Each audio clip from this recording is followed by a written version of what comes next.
Welcome, Angela, to the Sacred Roots podcast. I'm really excited to be having this conversation because I think it's the first time that I really have a health expert on the Sacred Roots podcast. So, Angela, tell us a little bit about you because I could introduce you, but who better than you to introduce yourself? Thank you so much for having me here. I'm really, really excited to join you today. So, I am a nutritionist and a health and performance coach, and I focus very much in particular on women's health and helping high performing women really own their own health and become, as I say, become the CEO of their health and really upgrade their performance so that they can have longevity in both business and in life. And I started out actually as a lawyer for many years, so it was a bit of a career change and transition. And it's been quite a journey for me and such a lovely experience actually helping so many people really combine health with high performance. Because I think originally I'd kind of mastered high performance. I'd become a partner in a large law firm and then suffered with health issues. And then I sort of focused on my health, but I was fortunate enough to be able to take some time away from my career to do that. And it was in that process that I realized that optimal health really is the foundation of sustained high performance. And that's why my sort of concept of high performance health was born. Absolutely. There are many of our listeners who, like you and I, had, the classical corporate career. I was in the banking industry before, and then I moved completely into energy healing and spiritual teaching and all these things. And a lot of the people that follow me have had a similar journey. So why don't you tell us about what was that defining moment that allowed you to come back really to who you are and to do what you're doing today? Yeah, I'd love to share that. So originally, when I was practicing as a lawyer, I was still, although I was working very long hours, often pulling off all-nighters and things like that, I was very focused in terms of healthy eating and exercise.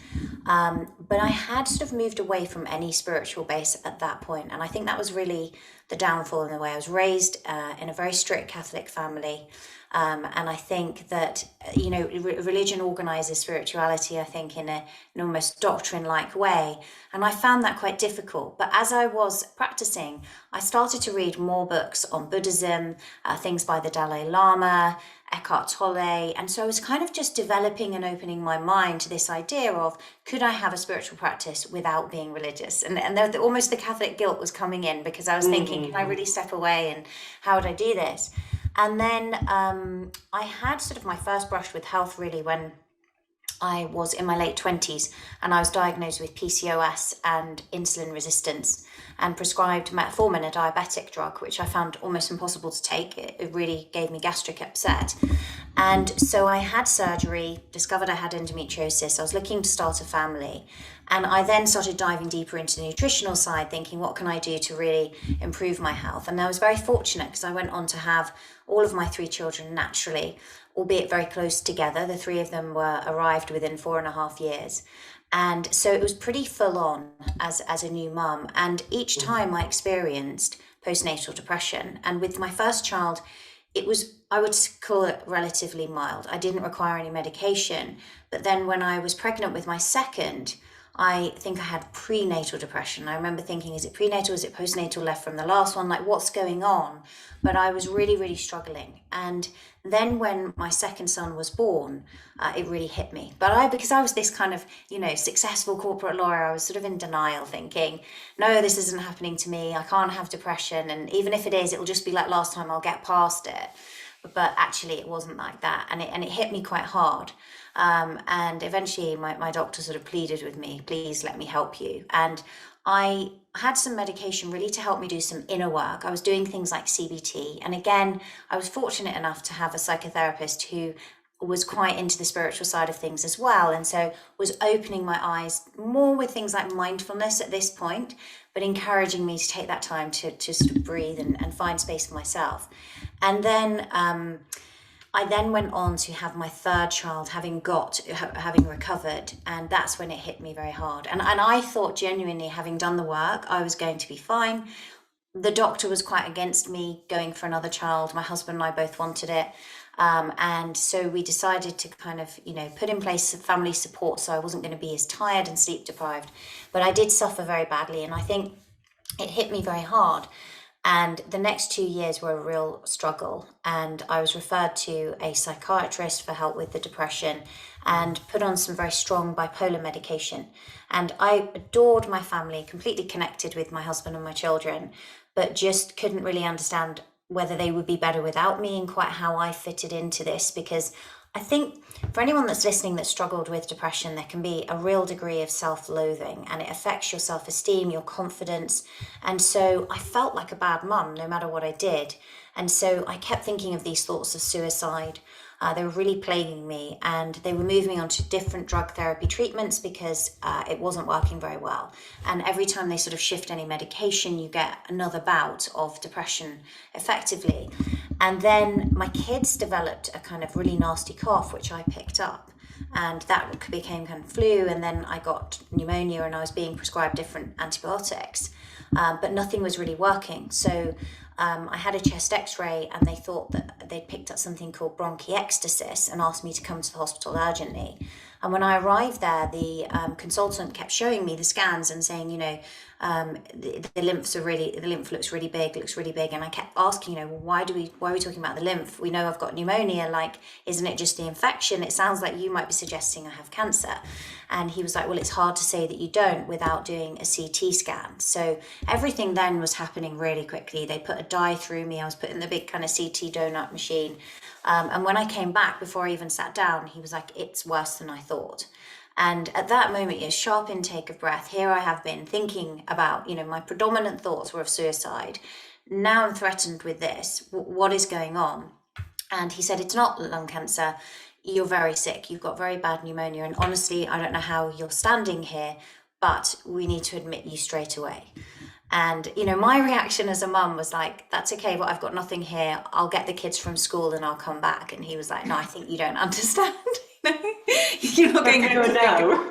Yeah, like, I think this is half the problem as you keep carrying on. Like, you don't understand, like, you're not leaving the hospital. Your husband is going to have to bring you some belongings because we've seen this before. And in some women, you will just go down very, very quickly. And that is what happened, and I felt like, I think at the moment that my body gave in and I was admitted, then they said to me, took some bloods, you're neutropenic. I had viral and bacterial pneumonia across both lungs. And it was a really profound defining moment. It's taken me a bit of a while, hasn't it, in this to tell you how I got there, but that was the pivotal moment for me. And I think my fevers were so high that I know Dr. Joe Dispenza talks about this, that I wonder if it was that gave way to this lucidity. But I felt this profound sense of peace, which I hadn't felt before. I'd been trying to run away from myself the whole time. And here I am in hospital with just myself. My parents have come over to look after the children. My husband's working long hours trying to manage everything and run between the two places. And I'm just here with me. I am stuck with me. And it was kind of that thing of, I think it was John Kabat-Zinn that wrote, wherever you go, there you are. And here I was. And I was expecting to find that a very difficult experience. In fact, it was very peaceful. And it was like a wake-up call. It was like, what the hell am I doing? Like, I've got 3 really young children who need their mum. I need to get healthy and I need to get back on track because I've got to look after them. Like, they can't grow up without a mother. And even when I'd been thinking of suicide, I'd had that kind of thing of, how can I take my life? Because then my kids are going to be the one whose mum took her life. And so I felt in this anguish and pain because I wanted to turn off my head, my thoughts, but then I couldn't leave the kids either. And now I was faced with this illness, which was going really far south at that point. And I thought, I've got to get well. And the amazing thing is that the moment I made that decision, within 24 hours, my blood work changed, which I just think is incredible, that mind-body connection. So, they were giving me lots of antibiotics. They thought they were going to have to intubate me because I had viral pneumonia in addition to bacteria. And obviously with viruses, you're relying on your own immune system. I was neutropenic, so my white blood cell count was so low. But then when they took the bloods 24 hours after I have this moment, this is like a few days later, my immune system starting to look a lot different. And I wouldn't say it was an easy recovery, but I was very, very lucky. And I'm so grateful for that. And when I came out, it was a decision of, I'm going to get really healthy and I'm going to explore this and find out how. And that was when I then, took a lot of courses, retrained. At first, it was just for me, and really just dived into this mind, body, spirit connection. And I think that book by Dr. Joe, Breaking the Habit of Being Yourself, was just the most phenomenal book for me in terms of understanding this and how you can change your genes in real time. And yeah, it was amazing. So that was really the defining moment for me. Well, thank you so much for sharing your story. I was really hanging at your lips, like we say in French, wanting to hear the next sentence. So I'd be curious, how long ago was that? So that was in 2014. Okay. So 8 years ago. Now, I guess, we're 8 years later, you have another perspective of really what happened. With the hindsight, do you actually see why you got to that place, and what are the things that led you to experiencing those depressions and then getting to pneumonia? As in, why do I think I had depression? Yeah, I mean, it's an interesting one, isn't it, with depression? Because, the advice I was given was that by the time I got to the psychiatrist at the Priory Hospital, his view was very much, this is no longer postnatal. Your daughter, your youngest is 2 years old. This has been going on a long time. This is clinical depression and possible bipolar, and I was on bipolar meds. So this is something that I would encourage you. And over time, what he said to me is, 2, 3 years later, I don't think you should ever come off this medication, because I'd be very, very concerned. And that was a very difficult moment for me. So I'd been doing a lot of work. I'd been reading many more books, trying to practice different things to help me, seeing a range of psychotherapists. I think I went through quite a few. And I didn't accept that. And I thought, no, I believe I can get well and I can do this. And it was a journey. I have been off medications. That was 8 years ago now, for 3.5 years. So it was a long time. My eldest child is now about to turn 15. So it was a good 10 to 12 years of depression. And I think on and off.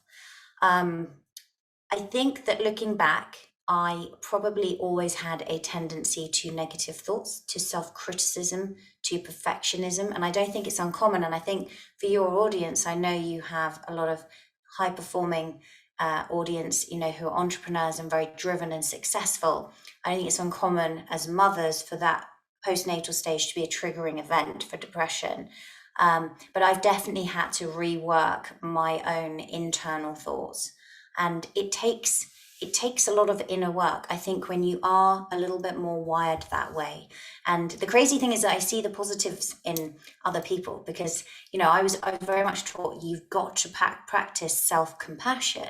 And yet I've had so much love to give other people, but have found that a distinctly difficult concept for my own self. And that self-love is something that I've really had to learn. I don't think it was there. It's something I actively develop in my own children, because I think it's so critical. But that would be the biggest learning point for me, and I think probably was the Achilles heel that led to depression. Yeah, I feel that sometimes we have these experiences as adults that happen because our foundation, our self-worth, self-love is not very, very stable. And what I mostly teach is that depression is the illness of the soul. It's really when you're not in alignment with your soul, or you're really hard with yourself, you don't love yourself, and it's your soul that it's a cry of help, basically. Like, come back to me, we have more to give to the world. You were probably having an amazing career as a lawyer, but this really then became a tipping point that allowed you to probably do something that is more aligned for you. Yes, and I think that very much is true. And I think, the thing is, as I say, it started as a personal journey. I'm so happy that it's turned into a mission to help other people. And you're absolutely right. I live, eat, and breathe. It's all I think about all the time, is how can I help people? How can I read more? How can I learn more? How can I give more? How can I serve more? And I definitely didn't feel that way about law. That's for sure. Yeah, I don't think I had any kind of soul-based attachment to the legal field, or really any sense of purpose in that. It was quite I don't want to say shallow, because there's so many lawyers that are doing really amazing things and making a difference in the world. But I think, as you say, it wasn't aligned with me. So tell us a bit more about that mission that you have, that soul mission that is making you smile every time you talk about it. What is it for you to really be a CEO of your health? I think being a CEO of your health is really owning it. That is taking ownership, just like a CEO would of a company, right? Is becoming responsible for it. But to become responsible for your health, you have to understand it. And so I think there's a lot of education for people. I think understanding that, and sort of breaking down some of the limiting beliefs around it, some of the misconceptions around health and what it means to be healthy, and how you can not just get there and sustain it, is really what I like to teach people. And how to look at things like their genetics and understand that, understanding key parts of your DNA can be very helpful to then controlling that epigenetic expression. And I think, the lawyer side of me is always still very data driven. And so I like to use testing and wearables and tracking and lab data, because I think a lot of people who are high performers like to see that, right? They like to understand it. But then it's about understanding, okay, great, but how can we translate that now and bring that whole mind, body, soul element into it, which really gives you that 360-degree, all-round, bulletproof version of health. And that's what I want people to have, because I feel like so many people like me are being prescribed medications for things that really is their body talking to them. That's your body speaking to you, and mine was, and it was shouting louder and louder, until finally it was kind of, I think, do you know what? If you really want this badly, this badly, and you just want out, then we're going to give you an out. Here you go. I think the universe was delivering on what I had effectively manifested. It was all I was thinking about. And I think you do manifest, right, what your dominant thought is. And that was my dominant thought. And so I think if we can help people to feel better in their mind, body, and spirit, that for me is making a difference in the world, because I feel like people across the world are more challenged health-wise, both mentally and physically, than ever before. Yeah, definitely. Our people have never suffered as much from depression, burnout, overeating, having eating disorders. I mean, myself, I had my own journey with food, with eating disorders, and I was really just eating my emotions and not really knowing how to take care of my health. And then out of love for myself, I decided to look into it, and I completely changed that and healed that. But so if someone comes, and imagine she's a woman entrepreneur, she's working a lot, but she's feeling that she's on the verge of burning out. So in my teachings, I help women really that are very much in their masculine doing energy come back to their feminine receiving being energy, so that to prevent really that burnout. But you have a much more medical approach. So how would you approach it, and what are like the pillars of health to you? So, in terms of, okay, so let me answer the pillars first, because I think that might be helpful in terms of, and then how I would approach somebody who's in that situation. So essentially, I've developed a protocol called Shift. And this is what I believe to be the key pillars of health that you need to look after. And so the first one is sleep. And that's because it's the foundation of everything, primarily because it's not just so good for you and for your body that nature has never found a way of disposing of it. We're not able to pull all-nighters like I was doing. It's the fact that when you sleep well, it makes everything you're going to do easier as well. So I think that's the really key foundation that we have to get right. Even people that come to me, who they often will start out with me thinking, I've got some weight to shift, for example, or I want to get a bit leaner and healthier, or manage my blood sugar better. Sleep is going to help you do that, right? Sleep helps reduce oxidative stress. It's such a key pillar of health. Yeah, Sleep is like the foundation.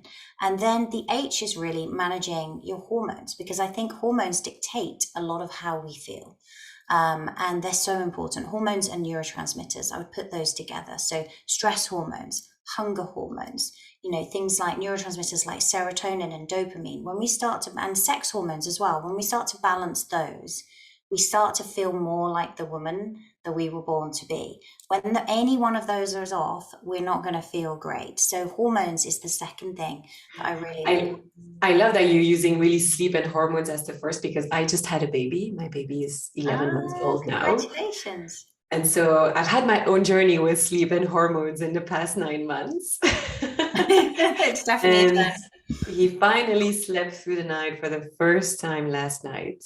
So he woke up at 6:30, but slept from 7:30 until 6:30. And I felt like I just had the best night because I slept through the night as well. And so this morning the sun was shining. I was happy, feeling so energized. And I was like, my God, I forgot how good it feels to sleep. You do, because you just carry on, right? It's amazing. I Yeah. remember the first night one of mine slept, my first child slept through, like running into the room in the morning going, oh my God, is he still alive? Like, what's Yeah.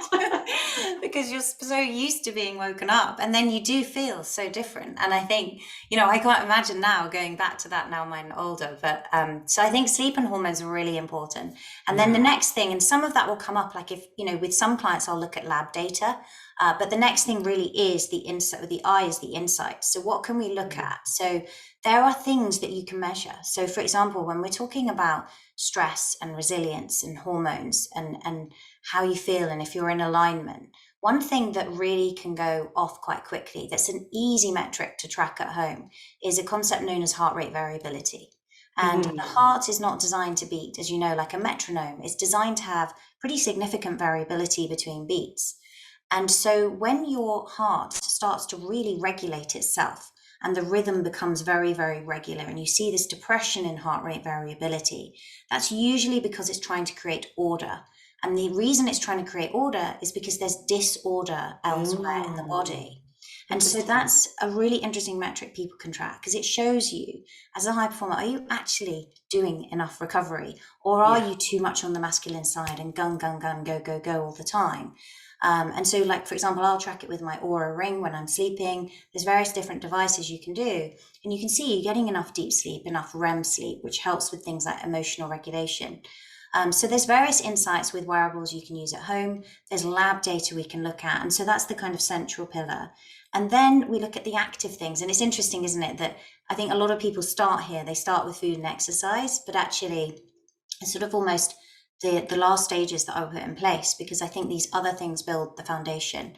And so, but they're all equally important, really. So the F is fuel, and I use the acronym FLOW for people to remember, because the way you fuel your body and mind is not just about food. Yes, we need nourishing whole foods, but the FLOW stands for food, light, oxygen, and water, because Mm. people often neglect these. And food is very important, but light is bioactive in humans. And there are so many different forms of light. And again, it's about that alignment that you were talking about when you come back to nature. And, sunrise and sunset is giving us different spectrums of light, and infrared light that's so healing and nourishing for our bodies.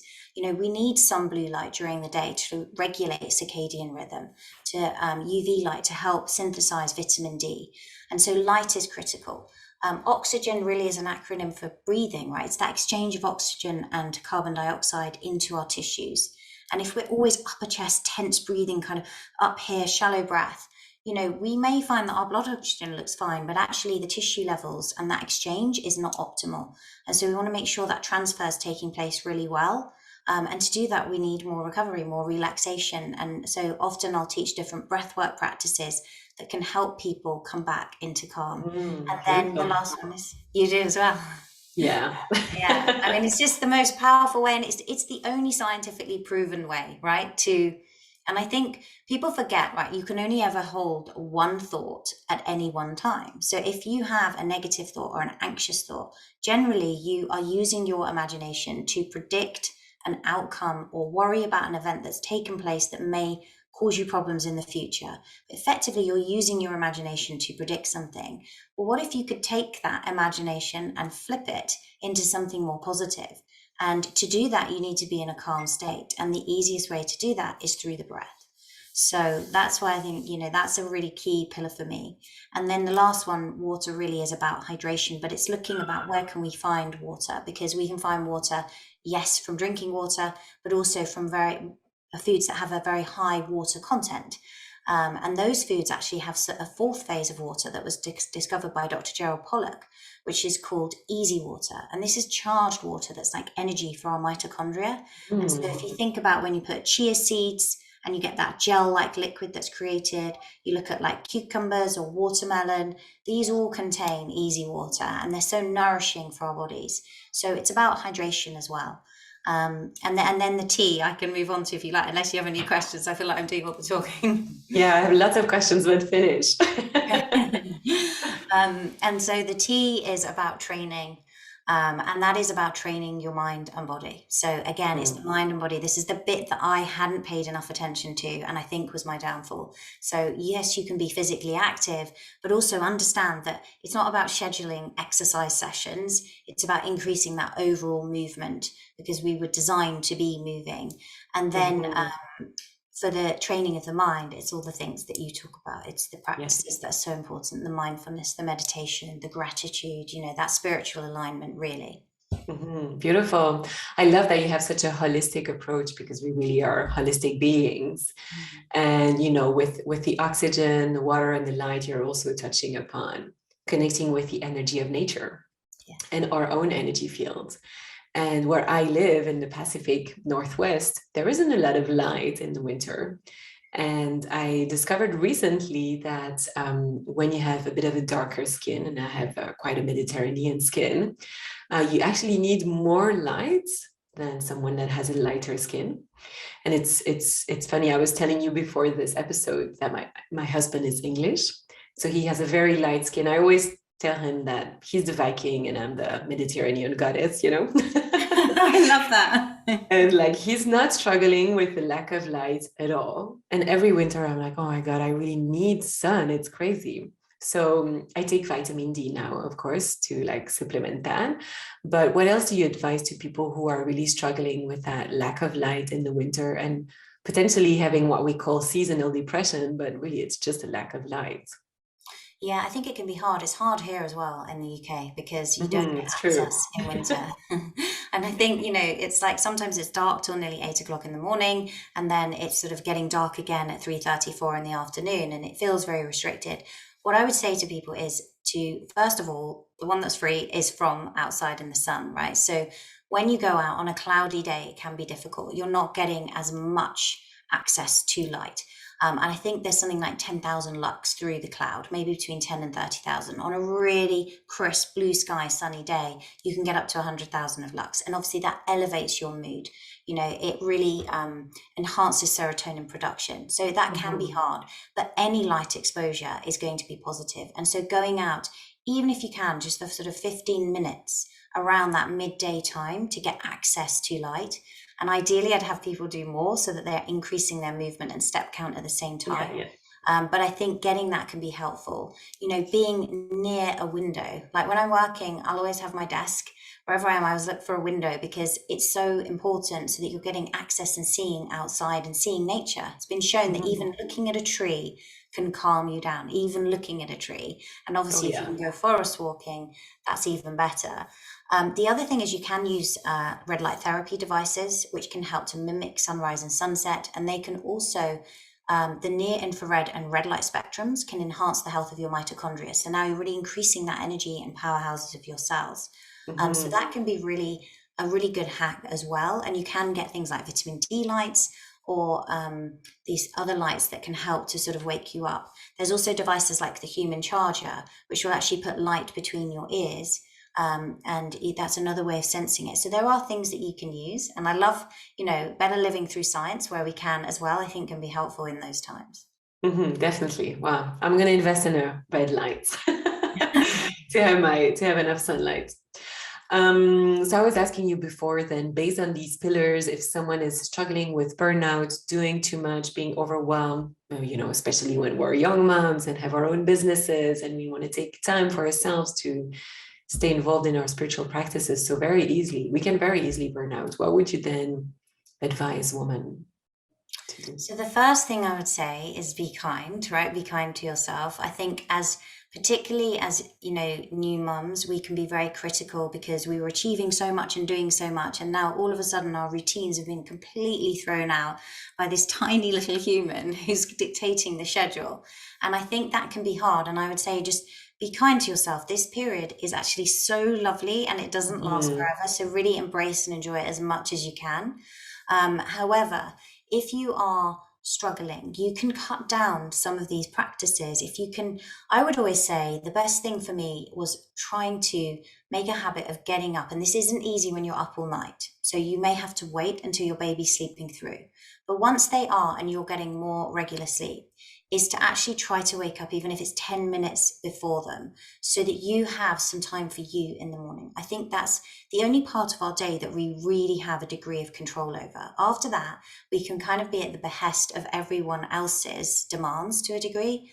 And I think the morning should be a sacred time that you can spend, Mhm. and you can engage and set yourself up for that day. So you can engage in things like gratitude and mindfulness and meditation and all these wonderful practices, which actually really have been shown to change the way your brain behaves.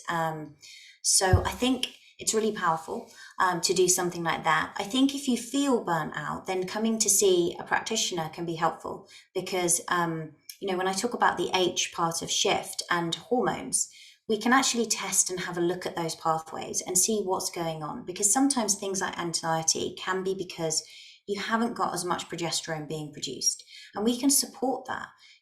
For women, for example, who are listening and are maybe in their late 30s, early 40s, and they're in the very early stages of perimenopause, actually adding in a little bit of maca powder can be enough just to support that progesterone production. But if we Mhm. can actually see it, we can say to you, well, actually, why not incorporate some of these things?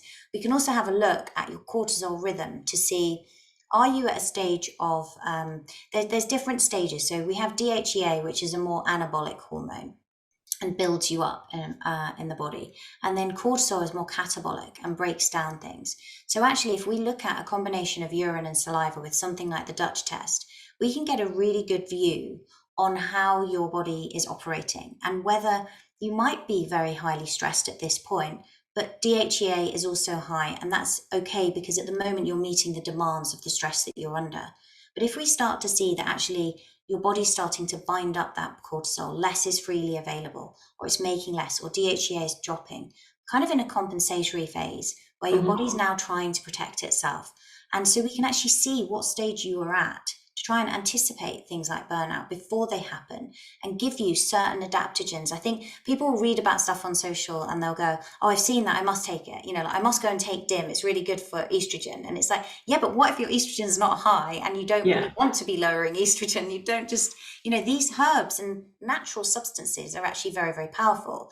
So I think, you can speak to a practitioner like myself or someone in your local area and actually just run some tests. They're easy lab tests to run, get some data, and then we can help to support you. And then you're in a position to do more of that inner work that we both Mhm. talk about. Yeah, I love that you're suggesting to really take some time for yourself in the morning because the way you start your day is really going to dictate your whole day. And it definitely makes a big difference for me. And I definitely advise that to my clients as well. Having that moment for yourself where the sun is going up, everything is still quiet, having that gratitude practice.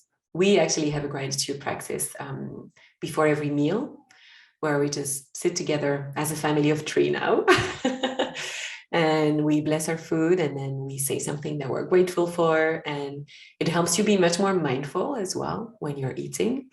And so, really sprinkling gratitude in your day when you're waking up, before you're eating, when you're going to bed, it shifts the energy of your overall day. And like you said, because our thoughts are so powerful in creating our life, it's such a no-brainer to have such an easy practice into your everyday life, I think. Yeah, so amazing. And we do the same thing as you actually. We practice gratitude at evening meal and we go around the table and it's nice as the kids get older, you can say to them, what are you grateful for today? And sometimes they may have had a bad day at school, but they can find one small thing that they're just so grateful for, even if it's just coming home to a loving family and home. And so I love that. But often they'll be like, oh, and this and this and this, and then this happened. And it's just, yeah, the attitude of gratitude, I think, is definitely life-changing. And I love what you say there, to kind of pepper it into your day, rather than just seeing it. Again, it's a little bit like when we were talking about movement. Don't just think of movement as scheduling an exercise session and then you're just going to sit all day. That isn't ideal for your health. It's about bringing these things in periodically throughout the day as much as you can. Yeah, absolutely. So you also have a beautiful book that is called Rethink Health. Can you tell us a little bit about that? Yes, so I Rethink Health is really about rethinking people's approach to health, and there's a little bit more in depth of what we've been talking about in terms of how you can really optimize your sleep in there. It's broken into those 5 pillars in the chapters, a lot on recovery and how to people can manage their stress and sort of develop a sense of emotional resilience as well. And so it's just helping you kind of put those pillars in place with some more advanced kind of biohacking things as well alongside for fun. Beautiful. Well, you're going to send me the link and then I'll put it in the show notes of Sure. this episode. Beautiful. So Angela, if anyone wants to reach out to you and work with you, tell us a little bit about your offers, where they can find you and all that. Yeah, sure. I'd love to. So my website is angelafosterperformance.com, and they can find my blogs and my podcast, which is High Performance Health, on there. They can also, if they want to get a free assessment and personalized report on where they are in terms of implementing the shift protocol, then if they want to go to yourtotalhealthcheck.com, you can actually do an online questionnaire and assessment, and we will send you a free personalized report with your score on sleep and hormones and insights and fueling and training and all of that and how you can improve. So that's yourtotalhealthcheck.com. And then I guess in terms of platforms, I'm most active in 2 places. One is on Instagram, which is Angela S. Foster. I'm in there every day. And then also my Facebook group, which is Female Biohacker. Beautiful, where everyone's going to follow you on social media. And I'm definitely going to take that test. Sounds very interesting, although I might be a bit scared at the result because of all the lack of sleep. But who knows, maybe I'll be positively surprised. I'm sure you will be. All right. Thank you so much, Angela, for coming on the Sacred Roots podcast. It was a pleasure to have you as a guest, and I will be seeing you very soon. I will. Thank you so much for having me on.